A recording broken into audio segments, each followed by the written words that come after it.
To appreciate the Rebbe's understanding of the symbolic message of the grisin shel pul, we will need to focus upon the word grisin, and most common translators render this as split beans or split peas. The challenge here is to identify the message embedded in these grisin. Footnote 40 of the Sikha points us to a commentary of the Gur Aryeh and goes on to state that Veloshan grisin shel pul, that the definition for grisin shel pul, hem polin shvurim lechalakim, beans or peas that have been smashed into pieces.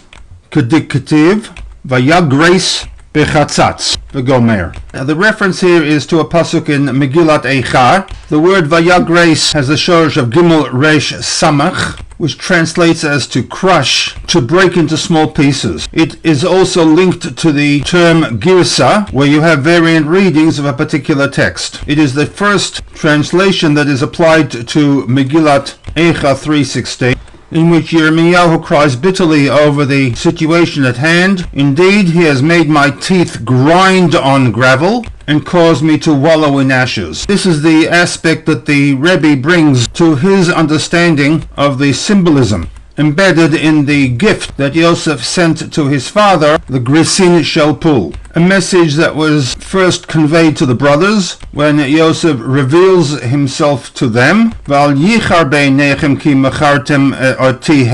Don't feel bad and angry with yourselves over the fact that you sold me into slavery,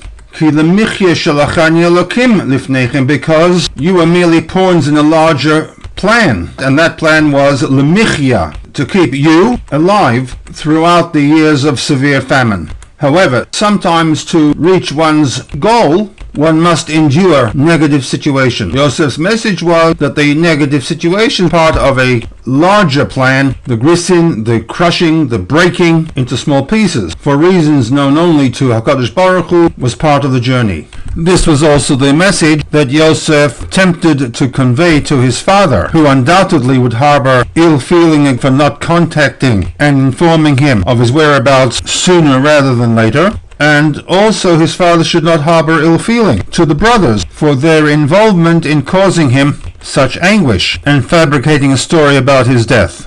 With this, we can respond to a number of anomalies that were raised earlier. One of the anomalies was that with Rashi's option number 1, Rashi elaborates and explained the purpose of sending his father Yayin Yashan. Rashi's explanation is Shadad Zakenim Nocha Himenu, that this is something that causes the elderly to take pleasure, bringing relaxation. No explanation is offered for the second interpretation, the grisin shel pul, and that is simply because in of themselves the split peas was something that was not identifiable as a gift or a benefit in fulfilling the mitzvah of kibbud av ve'em, because one would need to read between the lines to understand the purpose of this gift. One needs to rely on medrashic agada skills, which go beneath the surface of the pshuta shel mikra.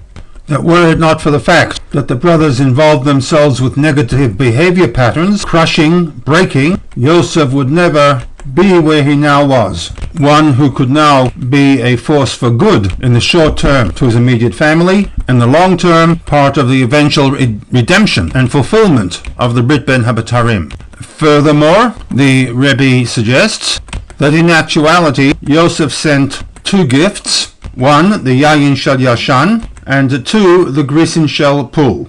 This would be based upon the fact that option 2 is not introduced with the words davar acher, but rather from option 1 Rashi launches into the second option with the words of medrash agada. In other words, that there were 2 components to the gift that Yosef sent to his father. He sent Yayin Yashan, he also sent grisin shel pul. One was immediately beneficial, the other was a symbolic message that Yaakov should not hold a grudge against the brothers for causing him such anguish.